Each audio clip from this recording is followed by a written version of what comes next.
Madame Bovary, écrit par Gustave Flaubert en 1857, lu par Équilivre, livre audio.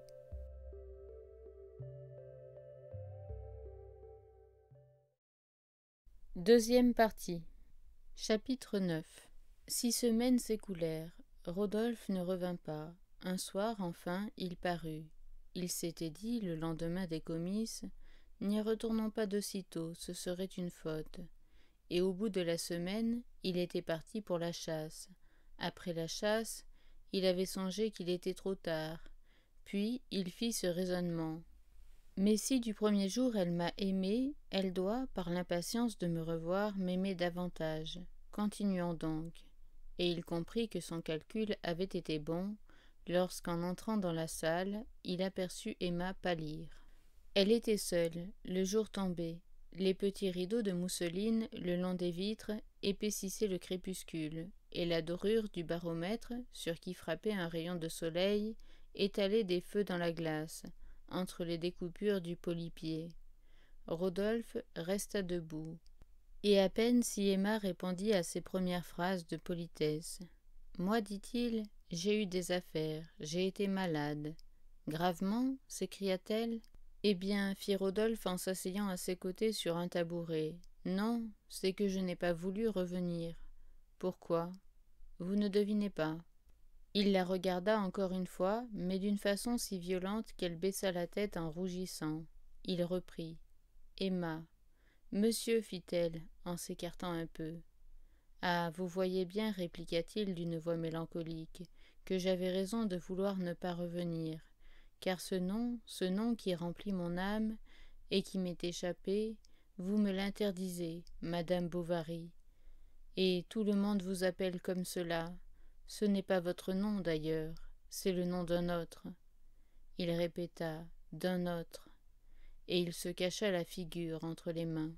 « Oui, je pense à vous continuellement. Votre souvenir me désespère. Ah, pardon, je vous quitte. Adieu, j'irai loin. Si loin que vous n'entendrez plus parler de moi. Et cependant, aujourd'hui, je ne sais quelle force encore m'a poussé vers vous, car on ne lutte pas contre le ciel, on ne résiste point au sourire des anges. On se laisse entraîner par ce qui est beau, charmant, adorable. » C'était la première fois qu'Emma s'entendait dire ces choses, et son orgueil, comme quelqu'un qui se délasse dans une étuve, s'étirait mollement et tout entier à la chaleur de ce langage. « Mais si je ne suis pas venu, continua-t-il, si je n'ai pu vous voir, ah, du moins, j'ai bien contemplé ce qui vous entoure. La nuit, toutes les nuits, je me relevais, j'arrivais jusqu'ici, je regardais votre maison, le toit qui brillait sous la lune, les arbres du jardin qui se balançaient à votre fenêtre, et une petite lampe, une lueur, qui brillait à travers les carreaux dans l'ombre. Ah, vous ne saviez guère qui il y avait là, si près et si loin, un pauvre misérable. » Elle se tourna vers lui avec un sanglot. « Oh, vous êtes bon, dit-elle. »« Non, je vous aime, voilà tout. Vous n'en doutez pas. Dites-le-moi, un mot, un seul mot. » Et Rodolphe, insensiblement, se laissa glisser du tabouret jusqu'à terre. Mais on entendit un bruit de sabots dans la cuisine, et la porte de la salle, il s'en aperçut, n'était pas fermée. « Que vous seriez charitable, poursuivit-il en se relevant, de satisfaire une fantaisie. C'était de visiter sa maison, il désirait la connaître, et Madame Bovary, n'y voyant point d'inconvénient, ils se levaient tous les deux quand Charles entra. « Bonjour, docteur, lui dit Rodolphe. » Le médecin, flatté de ce titre inattendu, se répandit en obséquiosité, et l'autre en profita pour se remettre un peu. « Madame m'entretenait, fit-il donc, de sa santé. » Charles l'interrompit. Il avait mis l'inquiétude, en effet. Les oppressions de sa femme recommençaient. Alors, Rodolphe demanda si l'exercice du cheval ne serait pas bon. « Certes, excellent, parfait, voilà une idée. Tu devrais la suivre. » Et comme elle objectait qu'elle n'avait point de cheval, M. Rodolphe en offrit un. Elle refusa ses offres. Il n'insista pas. Puis, afin de motiver sa visite, il conta que son charretier, l'homme à la saignée, éprouvait toujours des étourdissements. J'y passerai, dit Bovary. Non, non, je vous l'enverrai. Nous viendrons, ce sera plus commode pour vous. Ah, fort bien, je vous remercie. Et dès qu'ils furent seuls, pourquoi n'acceptes-tu pas les propositions de M. Boulanger, qui sont si gracieuses? Elle prit un air boudeur, chercha 1000 excuses, et déclara finalement que cela peut-être semblerait drôle. Ah, je m'en moque pas mal, dit Charles, en faisant une pirouette. La santé avant tout, tu as tort. Et comment veux-tu que je monte à cheval puisque je n'ai pas d'Amazone? Il faut en commander une, répondit-il. L'Amazone la décida. Quand le costume fut prêt, Charles écrivit à M. Boulanger que sa femme était à sa disposition et qu'il comptait sur sa complaisance. Le lendemain, à midi, Rodolphe arriva devant la porte de Charles avec 2 chevaux de maître. L'un portait des pompons roses aux oreilles et une selle de femme en peau de daim.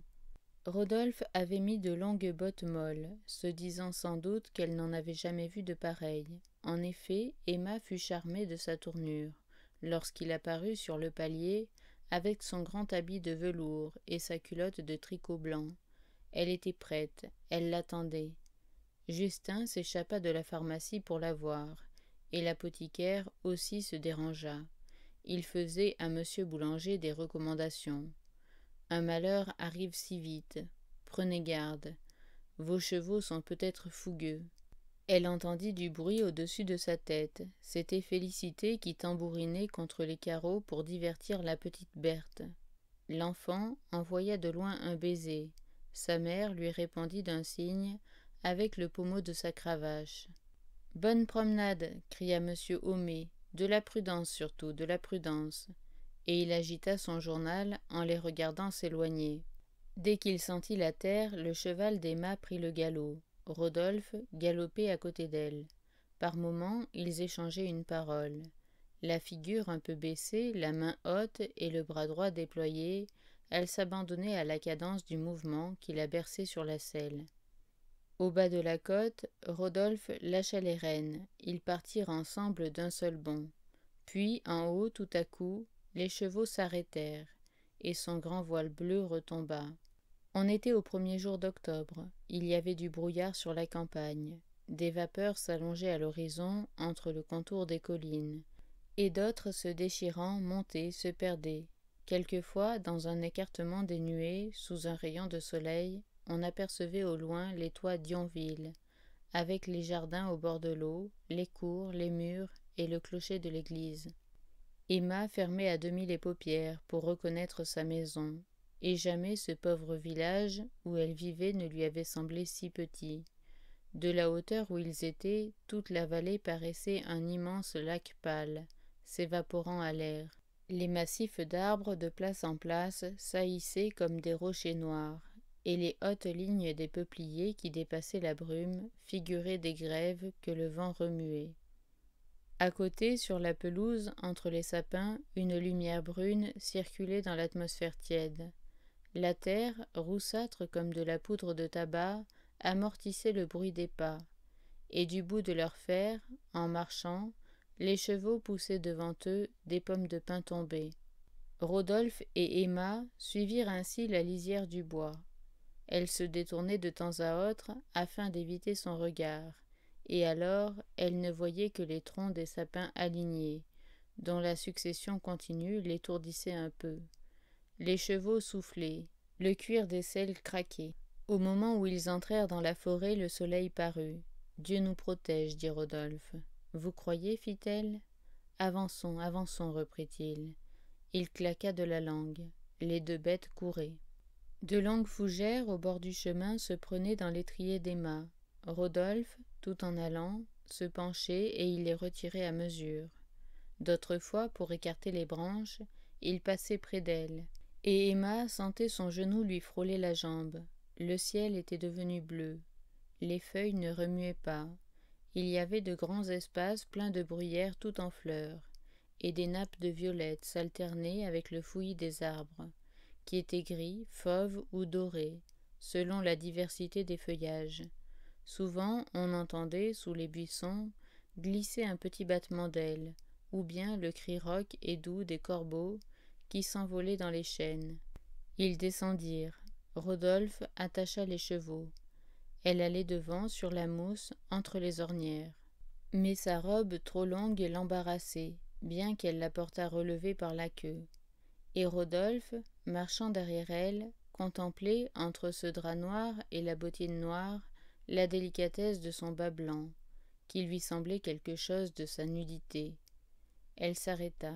« Je suis fatiguée, dit-elle. »« Allons, essayez encore, reprit-il, du courage. » Puis, 100 pas plus loin, elle s'arrêta de nouveau, et à travers son voile, qui de son chapeau d'homme descendait obliquement sur ses hanches, on distinguait son visage dans une transparence bleuâtre, comme si elle eût nagé sous les flots d'azur. « Où allons-nous donc ?» Il ne répondit rien. Elle respirait d'une façon saccadée. Rodolphe jetait les yeux autour de lui, et il se mordait la moustache. Ils arrivèrent à un endroit plus large, où l'on avait abattu des baliveaux. Ils s'assirent sur un tronc d'arbre renversé, et Rodolphe se mit à lui parler de son amour. Il ne l'effraya point d'abord par des compliments. Il fut calme, sérieux, mélancolique. Emma l'écoutait la tête basse, et tout en remuant avec la pointe de son pied des copeaux par terre. Mais à cette phrase, « Est-ce que nos destinées, maintenant, ne sont pas communes ?» « Eh non, répondit-elle, vous le savez bien, c'est impossible. » Elle se leva pour partir. Il la saisit au poignet, elle s'arrêta. Puis, l'ayant considéré quelques minutes d'un œil amoureux et tout humide, elle dit vivement « Ah, tenez, n'en parlons plus. Où sont les chevaux? Retournons. » Il eut un geste de colère et d'ennui. Elle répéta « Où sont les chevaux? Où sont les chevaux ?»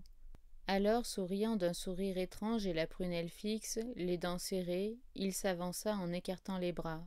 Elle se recula tremblante. Elle balbutiait. « Oh, vous me faites peur, vous me faites mal, partons. » « Puisqu'il le faut, reprit-il en changeant de visage. Et il redevint aussitôt respectueux, caressant, timide. Elle lui donna son bras. Ils s'en retournèrent. Il disait « Qu'aviez-vous donc? Pourquoi? Je n'ai pas compris. Vous vous méprenez sans doute. Vous êtes dans mon âme comme une madone sur un piédestal, à une place haute, solide et immaculée. Mais j'ai besoin de vous pour vivre. J'ai besoin de vos yeux, de votre voix, de votre pensée. Soyez mon ami, ma sœur, mon ange. » Et il allongeait son bras et lui en entourait la taille. Elle tâchait de se dégager mollement. Il la soutenait ainsi en marchant.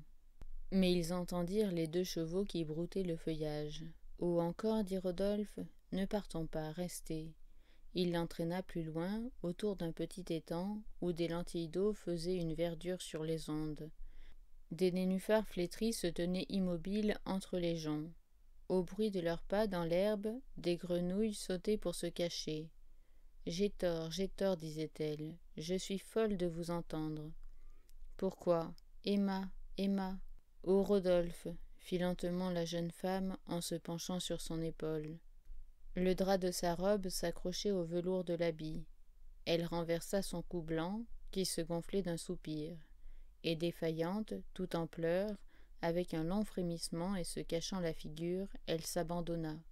Les ombres du soir descendaient.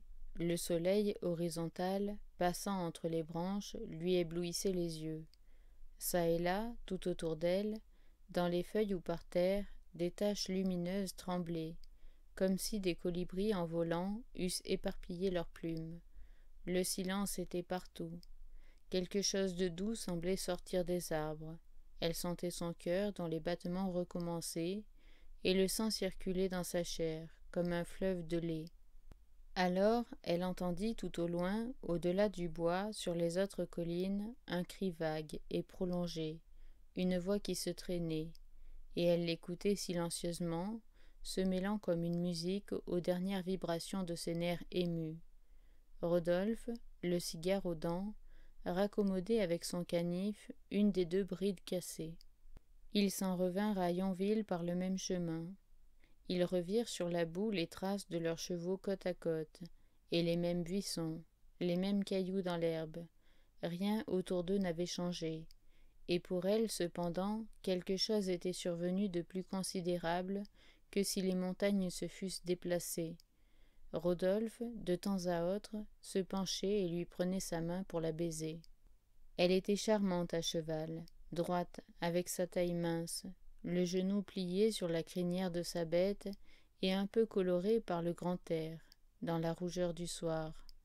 En entrant dans Yonville, elle caracola sur les pavés, on la regardait des fenêtres.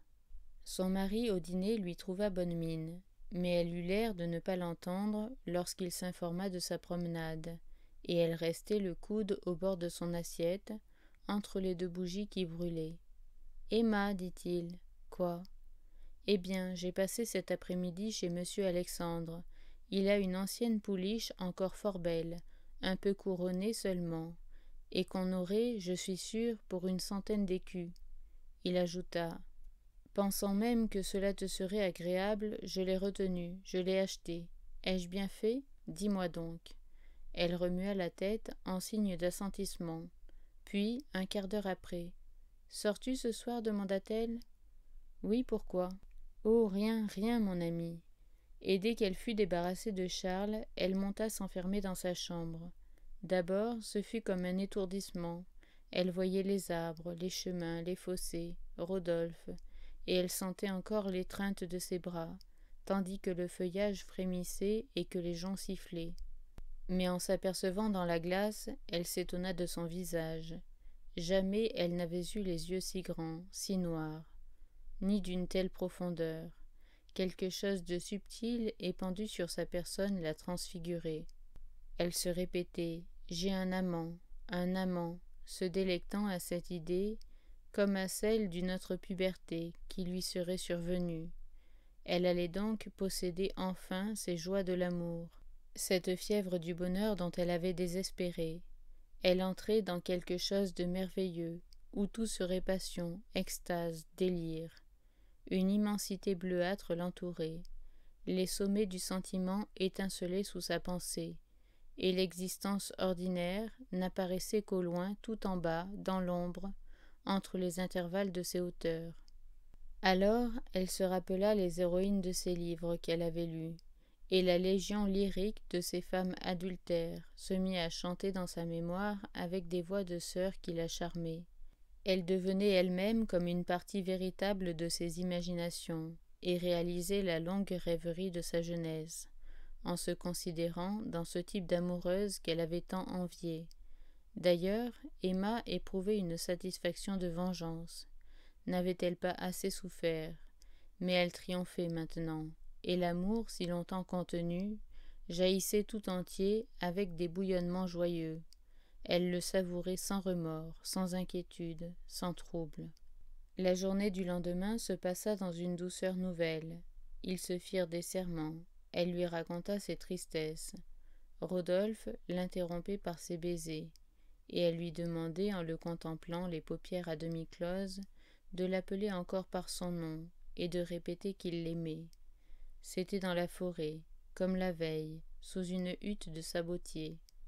Les murs en étaient de paille, et le toit descendait si bas qu'il fallait se tenir courbé.